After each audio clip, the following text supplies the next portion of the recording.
민주당에서 이번에 한동훈 검사장에 대한 무혐의의 딴지 거는 이슈가 뭐냐?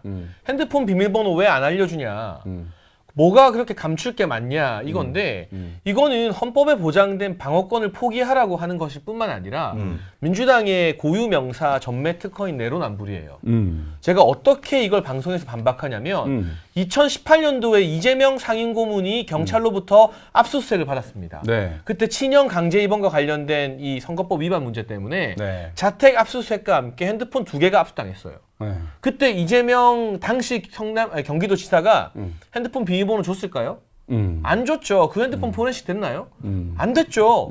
그런데 대법원에서 무죄 판결 나왔잖아요. 네. 마찬가지로 핸드폰 못 열어봐서 무혐의 못 된다고 하면 2018년도 이재명 전 지사 사건도 아직까지 그러면 처분 못 내야 되는 거예요. 네. 그리고 대한민국에 핸드폰 포렌식 못한 사건이 얼마나 많은데 유독 이 한동훈 검사장에 대해서만 이렇게 거품을 무느냐. 앞뒤가 다른 것이고 그리고 민주당은 그동안 검찰 개혁이랍시고 검찰의 권한을 계속 축소시키고 약화시키는 방향으로 정치를 해왔습니다. 그런데 한동훈 검사장 사건 때문에 추미애 전 장관이 무슨 한동훈 방지법이니 핸드폰 비밀번호 무조건 제출하게 하는 법안이니 이런 거 막 추진했잖아요. 네. 이건 검찰의 수사 권한을 엄청 확대시키는 방향이거든요. 네. 그러니까 정책적으로도 앞뒤가 안 맞아요. 네. 5년 내내 검찰 권한 축소시키자 약화시키자 해놓고 한동훈 검사장 사건에서만 갑자기 검찰의 수사 권한을 대폭 핸드폰 비밀번호까지 강제 제출하는 방식으로 늘리자고 하는 거잖아요. 그러니까 이게 이재명 전 지사 사건과 비교해도 내로남불이고 검찰 개혁 그 드라이브와 비교해도 내로남불이고 그러니까 한동훈 검사장만 나오면 이성을 잃어버리는 거예요. 네. 근데 제가 참 이해가 안 되는 게 저는 한동훈 검사장이 무슨 직책을 받게 되건 그리고 검찰의 권한이 아무리 강해지건 하나도 안 무서워요. 전 대한민국 검찰이 무섭지 않습니다. 그래요? 검사 누가 와도 왜냐? 죄 지은 게 없으니까요. 떳떳하니까. 근데 그건 몰라요. 근데 일단은 어떻게 하나도 안 될지. 무서워요. 그런데 민주당은 왜 유독 네. 한동훈 검사장만 보면 거품 무느냐. 한동훈 검사장이 어느 자리 갈지 전 잘 모르겠어요. 그런데 그동안의 수사 실적으로 보게 되면 시스템 인사를 했을 때 수사를 잘할 수 있는 자리로 당연히 가겠죠.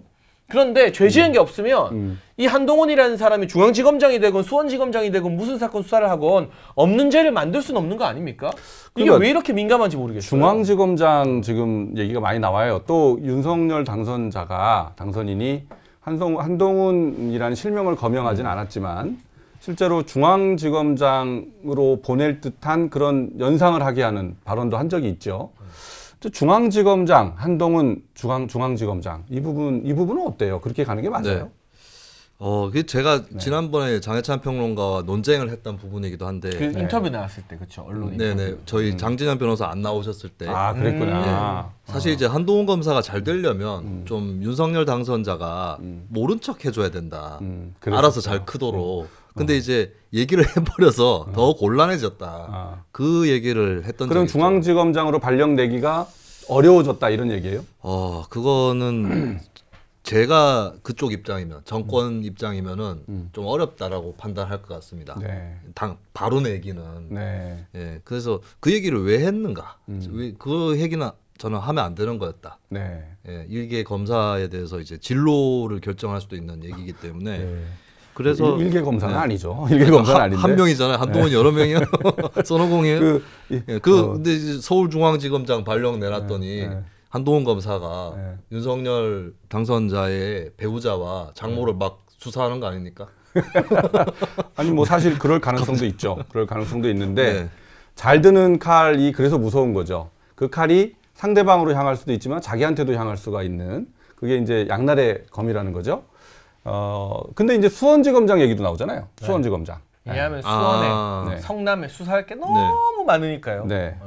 아까 전에 이제 민주당에서 휴대전화 비번 안 주는 거에 대한 그 얘기를 장평론가가 하셨는데 민주당은 가이드라인이 따로 있거든요.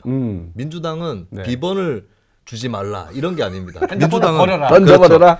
사고 치면 휴대전화를 빼앗기지 말라. 빼앗기지 말라. 네, 이게 바로 이재명 후보가 옛날에 직접 한 했던 말이죠. 강연 내용입니다. 그래서 그 말을 그대로 따라서 유동규가 던져버렸잖아요. 던져버렸습니다. 근데 그걸 찾지도 않았잖아요. 그렇습니다. 그걸 심지어 뭐 이제- 제3의 지인이 가져간 거잖아요. 그거를. 그럼 이제 이거 민주당식으로 보면 차라리 버리든지 왜 비번을 안 줘? 왜 안 버려서 이스라엘 업체 비싼 돈 주고 부르게 만들고 말이야.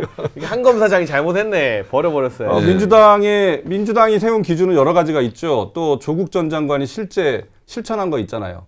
뭐 그렇게 해갖고 검사가 기소한다. 그럼 법정에 나가서 검사가 수사 단계에서는 어떻게 돼요? 법원에서 얘기하겠다. 이렇게 피한 다음에 법원에서 기소가 돼가지고 재판이 열리면 어떻게 해요? 진술 거부권을 진술 거부권 행사하겠습니다. 네, 하루에 300 몇 번인가 진술 거부권을 행사하겠습니다. 그게 그 말하는 조국 매뉴얼 아니에요? 근데 조국 그것도 재판장이 열받았던 거예요. 내가 봤을 때. 왜냐하면 조국 전 장관 변호인 측에서 우리는 어차피 진술 거부권 행사할 테니까 한 번만 말하면 안 되냐고 요청했거든요. 그렇죠. 그 당시 재판 기록 보면 포괄적으로 그러면은 진술 거부권 행사하겠습니다 말하고 그냥 하루 종일 그 재판 진행되는 동안은 묵비권 행사하겠다는 건데 재판장이 안 된다 했어요. 매 맞아. 질문 다 해라. 그리고 그 질문마다 답을 해라. 그래서 300번인가 400번인가 뭐 어쨌든 100번 넘게 검사의 질문대로 다 받고 전부 다 진술 거부권 행사하겠습니다라고 말하게 된 건데 이게 법적 근거도 있겠지만 재판장이 볼 때에도 재판에 성실하게 임하는 게 아니라는 거죠. 화가 난 거예요. 그러니까 재판장 입장에서도. 조국 전 장관이 그때 법정에 출두를 하면 꼭 그 법정 앞에서는 기자들한테 막 말을 해요.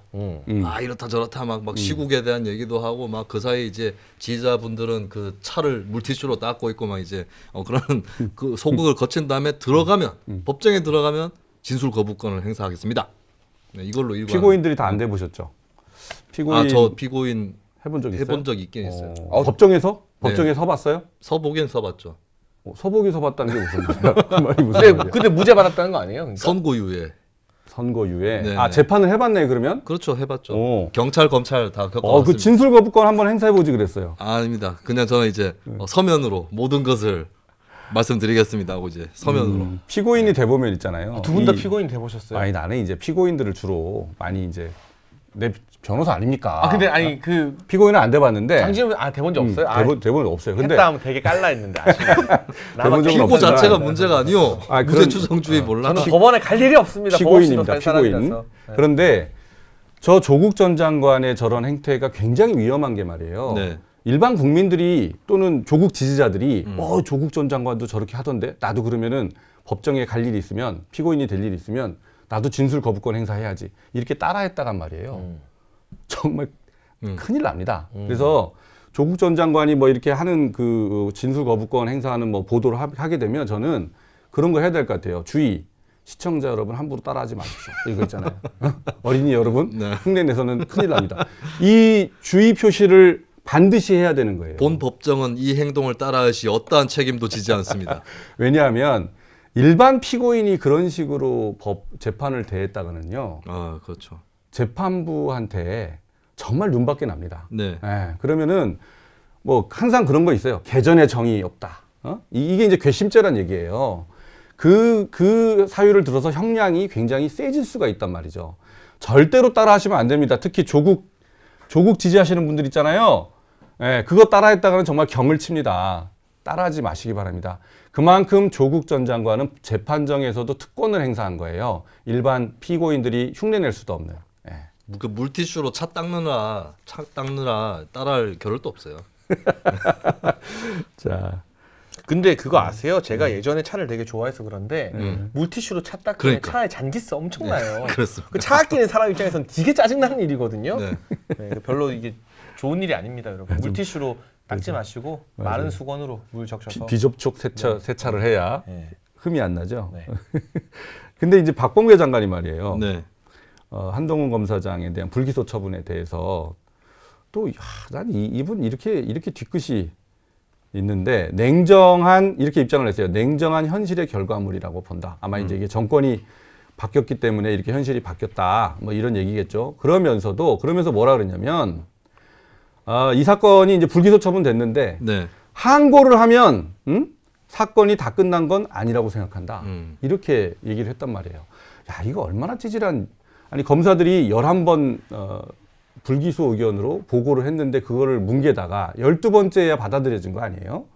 그래서 이렇게 늑장 결정을 한 건데, 이 고발한, 이 뭐 시민단체 고발을 한 것 같아요. 아마 이제 고발을 해라라고 사주를 한 것 같아요. 고발을 가이드라인을 준 것 같은데, 고발을 하면 이 사건은 끝난 게 아니다라고 본다. 이 법무부 장관이 이게 할 소리예요. 응? 이게 참, 지금이 정권이 바뀌었다는 것도 이분은 받아들이지 못하고 있는 것 같고, 그 다음에 이 사건 자체에 대해서도 법무부 장관으로서 법을 집행해야 되는 그런 본분, 이런 것들은 전혀 인식을 못하는 그런 태도를 보이고 있는 것을 보면 참 좀 안쓰러운 것 같아요. 오히려. 박범계 장관님, 간절히 얘기해 보세요. 간절히 얘기해 보세요. 네, 박범계 장관이 국회에 출석해가지고 네. 그 뭐 법원 쪽에 법원 행정처 예산 삭감의 위기에 처하니까 행정처장한테 그 그랬죠. 행정처장한테 의원들한테 간절히 좀 얘기해 보라고 예산 좀 살려주십시오라고 간절히 얘기해 보라고 했는데 이제 박범계 장관 또 살려달라고 간절히 얘기해야 될 상황이 오는 것 같습니다. 자, 오늘 뭐 한동훈 검사장에 대해서 벌써 30분을 우리가 했는데 이 정도 하죠. 근데 저 한 가지만 더. 네. 저는 개인적으로 한동훈 검사장을 잘 모릅니다. 제가 법조인이 아니기 때문에 뭐 따로 뭐 사건에서 만날 일도 없고요. 뭐 저도 만난 적이 없어요. 그런데 그 이두화 전 국회의원, 네. 이분 변호사도 하셨잖아요. 네. 방송에서 나와서 한동훈 전 검사장에게 이런 이야기를 하더라고요. 그러니까 한동훈 전 검사장, 전이 아니죠. 한동훈 검사장이 소위 말하는 MB 정부 사람들, 박근혜 정부 사람들도 수사 많이 했잖아요. 네. 그래서 그때 이두화 전 의원이 그 수사 당하는 MB나 박근혜 정부 사람들의 변호인으로 또 많이 활동을 했다고 합니다. 네. 그래서 사실은 법정에서 상대편으로 많이 마주쳤기 때문에 별로 좋은 감정이 없다고 해요. 그런데 한동훈 검사장은 법조계의 평가가 위에서 시킨다고 말 듣는 사람도 아니고 그냥 의혹이 있으면 수사하는 사람이라는 거죠. 이게 뭐 정치적으로 뭐 진보 수사하고 보수 수사하고 이런 사람이 아니라는 거예요. 검사죠, 검사. 네. 그렇기 때문에 이 한동훈 검사장이 어느 자리로 가게 될지는 제가 전혀 모릅니다만 어쨌든 수사할 수 있는 일선 수사 지휘부로 복귀해야 되는 건 맞다.